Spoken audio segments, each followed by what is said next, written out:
नमस्कार, स्वागत है आपका बिहार समाचार में। बिहार वालों के लिए सरकार ने आज कई बड़े फैसले कर लिए हैं। एक तरफ जहां नियोजित शिक्षकों को बड़ा झटका लगा, तो वहीं बीजेपी ने मुसलमानों को लेकर फिर से आपत्तिजनक बयान दे दिए। साथ ही बिहार में डोमिसाइल पॉलिसी को लेकर बड़ी खबर है। बिहार वालों की नौकरी बिहारियों को ही मिले, इसकी मांग हो रही है। तो वहीं बिहार में पलायन को पूरी तरीके से रोकने की योजना बनाई जा रही है। तो वहीं बिहार में बारिश को लेकर बड़ी खबर है। तो आज बिहार और देश की बड़ी खबरों पर बात करेंगे। इससे पहले आपसे एक छोटी सी अनुरोध है, कृपया वीडियो को एक प्यारा सा लाइक अवश्य कर दीजिएगा। आपका लाइक करना ही हमारी मेहनत का फल होता है। नीतीश सरकार ने बिहार के नियोजित शिक्षकों को बड़ा झटका दे दिया है। बिहार के नियोजित शिक्षक बीपीएससी से जो टीचर बने हैं उससे जूनियर ही रहेंगे। देखिए, बिहार के नियोजित शिक्षकों की भारी बदनामी हो गई है। बिहार के नियोजित शिक्षक जब से सरकारी शिक्षक बन गए हैं, उनको लगा कि हम और जो बीपीएससी से शिक्षक बन रहे हैं दोनों समान हैं। लेकिन बिहार सरकार ने दशकों से काम कर रहे नियोजित शिक्षकों को नवनियुक्त बीपीएससी टीचर से जूनियर बता दिया है। देखिए, नियोजित शिक्षकों और बीपीएससी शिक्षकों को लेकर बिहार सरकार के शिक्षा विभाग ने आदेश जारी किया है। इस आदेश के मुताबिक अब बिहार के हजारों स्कूलों में कई सालों से काम कर रहे नियोजित शिक्षकों को बीपीएससी से नियुक्त नए शिक्षकों के नीचे काम करना होगा, यानी उनके अधीन काम करना होगा। बिहार के नियोजित शिक्षक जूनियर की तरह काम करेंगे। शिक्षा विभाग के पत्र में स्पष्ट कर दिया गया है कि कई दशक से काम कर रहे नियोजित शिक्षक बीपीएससी से 1 साल पहले नियुक्त हुए शिक्षकों से जूनियर माने जाएंगे। और इस आदेश के बाद अब नियोजित शिक्षक संघ ने आंदोलन की शुरुआत कर दिए हैं। बिहार के 4 लाख नियोजित शिक्षक जिनको नीतीश सरकार ने सरकारी शिक्षक बना दिया, इनकी मांगे पूरी कर दी। इनको राज्यकर्मी का दर्जा मिल गया। उम्मीद थी कि ये नियोजित शिक्षक इस बार नीतीश कुमार जी को ही वोट देंगे, लेकिन जैसे ही ये आदेश जारी हुआ, सारे शिक्षकों का आक्रोश नीतीश कुमार के प्रति बढ़ गया है। शिक्षक और उनके परिवार कह रहे हैं कि नीतीश सरकार तो इस बार गई हो, इनको वोट नहीं दिया जाएगा। डोमिसाइल पॉलिसी पर आज तेजस्वी यादव कह रहे हैं कि बिहार का नया सियासी हथियार बनेगा डोमिसाइल। आरजेडी का सत्ता में आने पर इस पर गंभीरता से विचार किया जाएगा, यानी डोमिसाइल पॉलिसी बिहार में लागू कर दी जाएगी या दूसरे राज्यों से कोई भी युवा बिहार में आकर सरकारी नौकरी नहीं ले सकेगा। बिहार वालों की नौकरी बिहारियों को ही मिलेगा। लेकिन आज तेजस्वी यादव को बिहार के युवा धोखेबाज कहते हैं, गद्दार कहते हैं तेजस्वी यादव को, क्योंकि ये वही तेजस्वी यादव हैं जिन्होंने चुनाव के समय ये कहा था कि बिहार में डोमिसाइल पॉलिसी लागू की जाएगी। लेकिन जैसे ही ये सत्ता में आए, जैसे ही बिहार में शिक्षक भर्ती शुरू हुआ, डोमिसाइल नीति को खत्म करने का काम तेजस्वी यादव ने ही किया था। आज बिहार में जो 5 लाख के लगभग सरकारी नौकरियां मिली है, जिसमें से 3.5 लाख से भी ज्यादा जो शिक्षकों की बहाली हुई है, उसमें बिहार वालों की संख्या कम है। ज्यादातर दूसरे राज्यों के लोग आकर बिहार में नौकरी कर रहे हैं और ये सब हुआ है कांड तेजस्वी यादव के द्वारा।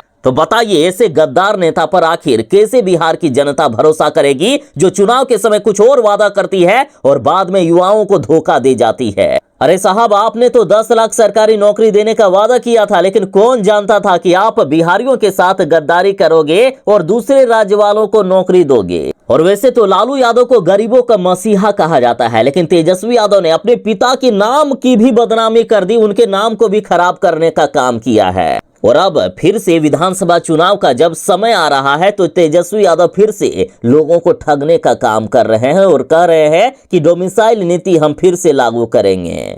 जरा आंकड़े देखें, 2020 में नीतीश कुमार जी ने बिहार में डोमिसाइल पॉलिसी लागू किए थे। 2023 में तेजस्वी यादव ने डोमिसाइल पॉलिसी को खत्म कर दिया। अब बिहार के युवा, अब आप क्या करोगे चुनाव में, अब आपके हाथ में है। ऐसे नेता को करारी जवाब दोगे या सबक सिखाओगे।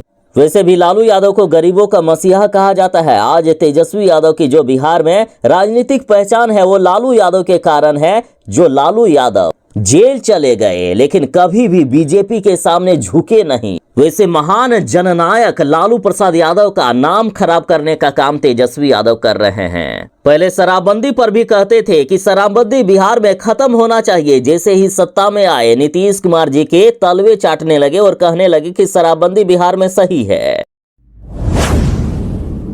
बिहार वाले जरा सावधान हो जाएं। मौसम विभाग ने चेतावनी दे दिए हैं। पटना सहित बिहार के कई जिलों में मूसलाधार बारिश का अलर्ट जारी कर दिया गया है। देखिए, बिहार के अधिकांश जिलों में झमाझम बारिश हो रही है। मूसलाधार बारिश कहने का मतलब बारिश की जो शुरुआत होगी वो दिन भर रुक रुक कर होती रहेगी। बिहार में अचानक से मौसम बदल गया है। बिहार में जो उमस भरी गर्मी से लोग परेशान थे, तो अचानक से बारिश का दौर शुरू हो गया और अगले 48 घंटों तक बिहार में मानसून पूरी तरीके से सक्रिय रहेगा। और आज जिन जिलों में बारिश होने वाली है उनमें से पूर्वी चंपारण, पश्चिमी चंपारण, सीतामढ़ी, शिवहर, भोजपुर, बक्सर, औरंगाबाद, गया, गोपालगंज, मुजफ्फरपुर, अरवल, जहानाबाद, दरभंगा, कैमूर, रोहतास, सारण, वैशाली, पटना, कटिहार जिला शामिल है। बाकी अन्य जिलों में भी हल्की बारिश की संभावना जताई गई है।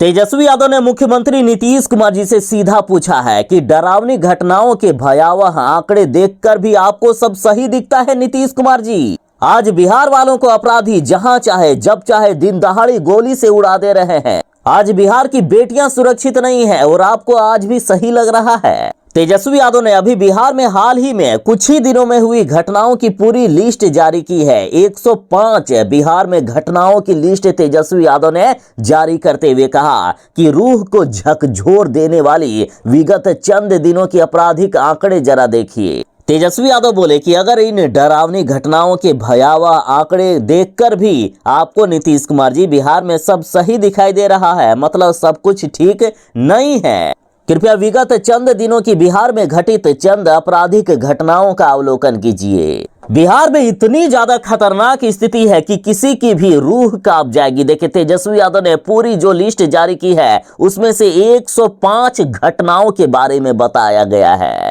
सहरसा में डबल मर्डर हुआ, मां बेटी की बेरहमी से हत्या कर दी गई। नालंदा में ट्रिपल मर्डर, मां, बेटे और बेटी की हत्या कर दी गई। सहरसा में जदयू नेता की गोली मारकर हत्या कर दी गई। पूर्णिया में दिन दहाड़े एक व्यक्ति की हत्या। मधुबनी में महिला की निर्मम हत्या। बेगूसराय में नाबालिग की गोली मारकर हत्या। शिवहर में बुजुर्ग की पीट पीट कर हत्या। सहरसा में स्कूल भवन में मां बेटी की चाकू से गोद कर हत्या। तरारी में 8वीं के छात्र की गोली मारकर हत्या। सासाराम में महिला सहित 2 बच्चों की हत्या। नवादा में दिन दहाड़े गोली मारकर शख्स की हत्या। मतलब इतनी ज्यादा बिहार में अभी आपराधिक घटनाएं घट रही है ना, जो आज तक इतिहास में नहीं हुआ था। बिहार में महाजंगल राज भी आज नहीं कह सकते हैं, उससे भी ज्यादा खतरनाक स्थिति हो गई है।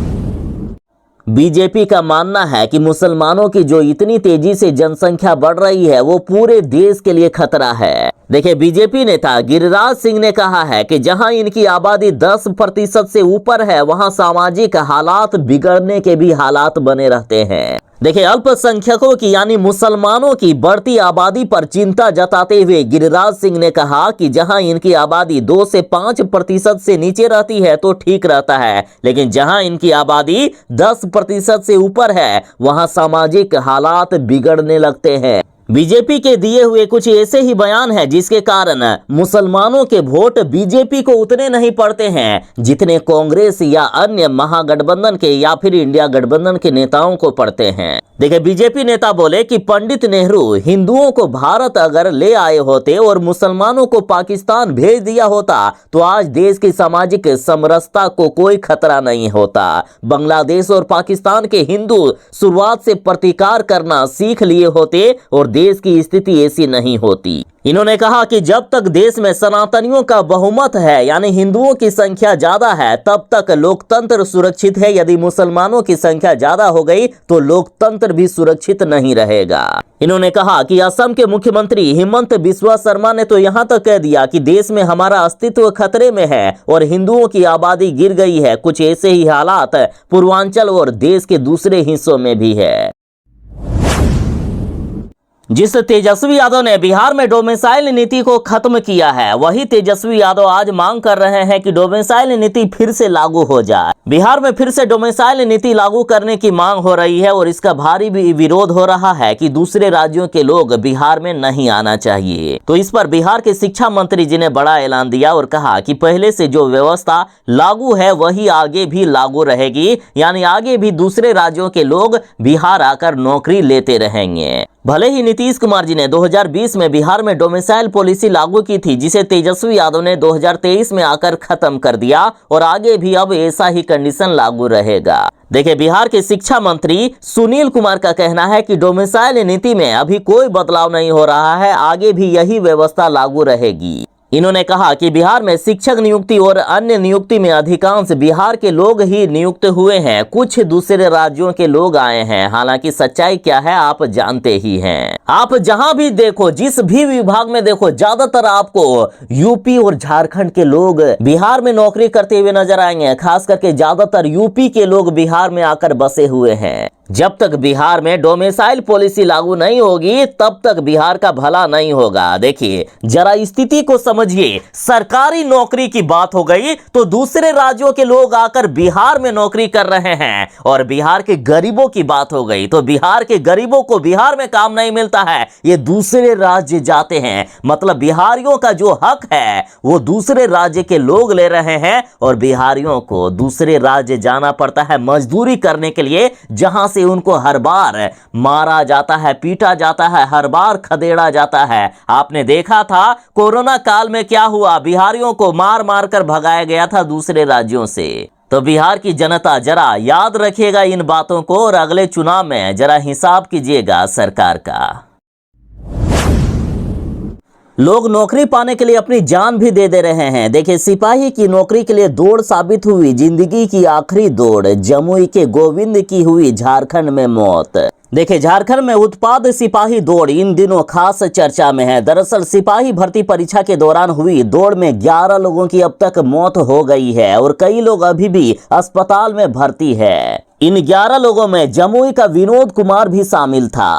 इन नौजवानों को लगा कि यदि नौकरी मिल गई, सरकारी नौकरी मिल गई तो पूरी जिंदगी संवर जाएगी, इसलिए इन्होंने अपनी जान को भी दांव लगाकर दौड़े। ये अभ्यर्थी सिपाही की नौकरी पाकर अपने परिवार को खुशियां देना चाहता था, लेकिन कुप्रबंधन और अव्यवस्था ने उनकी जान ले ली, और इसके साथ ही एक परिवार को दे दिया जिंदगी भर का दर्द। मृतक गोविंद कुमार के पिता अजय कुमार सिंह कह रहे हैं कि इसमें सरकार दोषी है। सरकारी अव्यवस्था के कारण इन लोगों की मौत हुई है, ये बच्चे मारे गए। अजय सिंह का कहना है कि अगर कड़ी धूप में दौड़ नहीं करवाई होती तो आज मेरा बेटा जिंदा होता। सिर्फ बिहार के गोविंद कुमार ही नहीं बल्कि झारखंड के भी 10 बच्चे मारे गए हैं।